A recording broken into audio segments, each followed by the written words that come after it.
Hey, Joes and Janes, Van with Average Joe's here. I've got my three rods that I've had Dale Sylva at Get More Outdoors Custom Rod Building and Repair. I've got three of them that he's gotten done for me. Uh, Still two more down there that he's working on. But I just wanted to kind of go over some of them. The first one here is a 5.5 foot medium power fast action St. Croix Premier in a pistol grip. Uh, that's kind of an old timer thing. You don't see many people throwing pistol grips anymore, but I did buy this one quite a few years ago, and I bought it for a specific reason. That's for like when we got a lot of lakes around here that are flooded timber, or even lots of docks and stuff. Sometimes they're close together.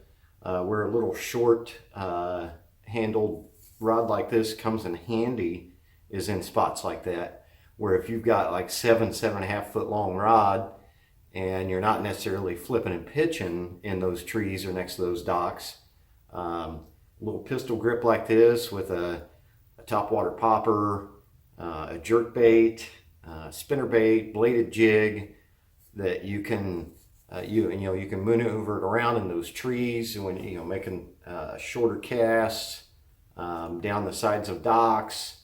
If you got all those trees standing up, you don't have room for a long rod to maneuver around sometimes. So this is where this kind of an old school rod comes in handy. Dale redid the cork. He redid all of the clear coat on it. Put all new line guides on it. Just did a really bang up job. This thing hasn't looked this good since it was brand new in like 2000, 2001, I think, when I got this. Even got it on a pro deal from St. Croix. It has my name in gold in it there. And then I've even got one of the other ones he's working on. It is one of those rods that I got on that St. Croix pro deal. The other one is my 7 foot medium moderate crankbait rod. It was called the Pro Glass back then. This particular rod is no longer even made, so it's kind of worth its weight in gold, so to speak. It's a glass and composite rod mixed, where up there in the tip you've got all kinds of good flex for when you're fighting a fish on crankbaits, with the treble hooks. But then it comes down and transitions into more power down here in the butt, so you can still get some control over those fish. But these rods have been out of my arsenal for quite a few years. Like missing a broke off line guide or something right here in the middle and stuff, and it wouldn't have been worth money to send it all the way back to St. Croix, especially when they don't even make them anymore. So that way, he redid all the cork, redid all of the finish on the rod, redid all of the line guides all the way down. And like I said, this is hands down, in my 40-something years of fishing, best crankbait rod.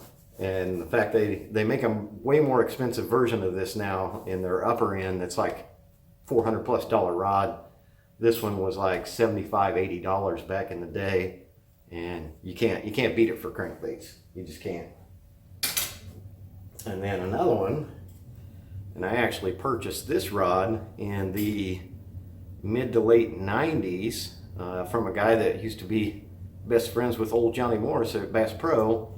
And he would get Johnny's hand-me-downs at the end of the year because that next year they were coming out with new stuff. So Johnny Morris would give this old timer all of his stuff that was new the year before. He'd give it to him, and then this guy would fish it for a year or two, and then he'd put it in a garage sale and sell it because he knew he had all new stuff coming from old Johnny.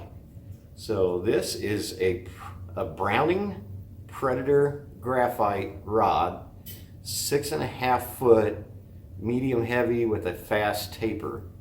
And I don't know if you can really notice right here or not, but see how this rod comes up, kicks up to here at an angle, and then it drops back down right in there, and that's where your reel seat is. When you stick your hand on there, your thumb is straight on the spool. It's not, you're not having to reach your thumb up. It's the ergonomics of this rod and the way to design it, because it's not a blank through. It only comes down into here. It doesn't come all the way through the end of the butt. But I kid you not, and you see I've got the Blurple Big Head Wobbler on there. You can literally feel everything, regardless of whether that's a blank through or not. Man, the vibration you feel on that thing when you're reeling that. It's a great rod for bladed jigs, especially when you're around heavier grass, maybe even around some standing timber where you can't afford to have that medium, moderate, fast action that those fish can just pull you right back in to whatever cover they're in and break you off. It's got a limber enough tip that it'll absorb some shock, but it's still got enough backbone to lift them up and out of the way. That 6.5 footer, it works better in tighter spaces. You can, fire it down there, down on the side of a dock or around trees or something like that. But yet 6.5 is still long enough to where you can still bomb it way out there and get some pretty long casts with it as well. Like I said, this particular rod, it's Browning. When was the last time anybody heard of Browning making rods? It's no longer made. They said it was too expensive of a process to make these, so they quit making them. This is one of only two that I know of that are even in existence. The other one is the same exact rod as this, only 7 foot long, medium heavy fast, instead of a 6.5 foot long medium fast, or medium heavy fast, my bad. So there's only two of them that I even know that are in existence, and I've got one of them. Hopefully one of these days the buddy of mine that's got the other one will sell that one to me, because he never uses it. Anyways, this is just probably my favorite rod for throwing spinnerbaits, bladed jigs, some of your bigger crankbaits, a little bit bigger topwaters, like a spook or something even. Something that's got a little more heft that might be a little too much for a medium. Great rod for buzz baits. This was my go-to rod for lots and lots and lots of years, and then couldn't use it. I'd kind of put it back together or put a new rod tip end on it a few times. I wore this thing out and then been without it now for 6-8 years or more, and to have Dale put this thing back together and make it look brand new and be able to use it again, that's worth its weight in gold. And same with the two St. Croix rods that were out of my lineup for a long time, and he put them back together for me, made them look brand new. And then he's got my St. Croix Avid 610, kind of like a Carolina Texas rigging rod. It's a medium heavy fast. He's working on that one. And then one of my spinning rods that had broke the butt. Somebody had slammed it in the back hatch of my vehicle when they were loading it up one day. I won't mention any names, but he's going to put a new butt and butt cap on it because it got squished. So, Dale can do more than build a brand new rod from the ground up. But if that's what you're looking for, you want a custom rod for specific applications.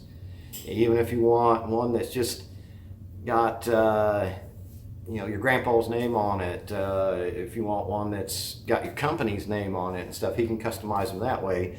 But if you want a frogging rod, he's going to get you the length, the power, the weight, action, all that stuff to your specifications to handle that heavier braid and pulling them frogs out of heavy cover. If you spinnerbait rod, Ned rig rod, you saw what he did for Travis's wife Amanda for her Ned rig rod. That was pretty. He can do it. He can repair them, even if it's just something just as simple as just one rod line guide on the rod tip there, or maybe it's broke somewhere, or just needs an overhaul like mine did mostly. They just need more of an overhaul and a line guide or two. But get a hold of Dale Sylva. He's going to do the most excellent, skilled craftsmanship work that you can, even on a rod he didn't even build. If he's just repairing it, he's going to do that. If he's going to build you one, he's going to make sure that you get it, and you get it your way, the way you want and what you like. So Dale Sylva, get more outdoors, custom rod building and repair. And take your reels to him too if they need a little TLC from maybe some gravel dust, or just dirt and scum from the last season. He can give them a good clean in if they need repaired or something. I mean, he can stick some new bearings in them, whatever. He can fix your reels as well, get them cleaned up, get them back to you.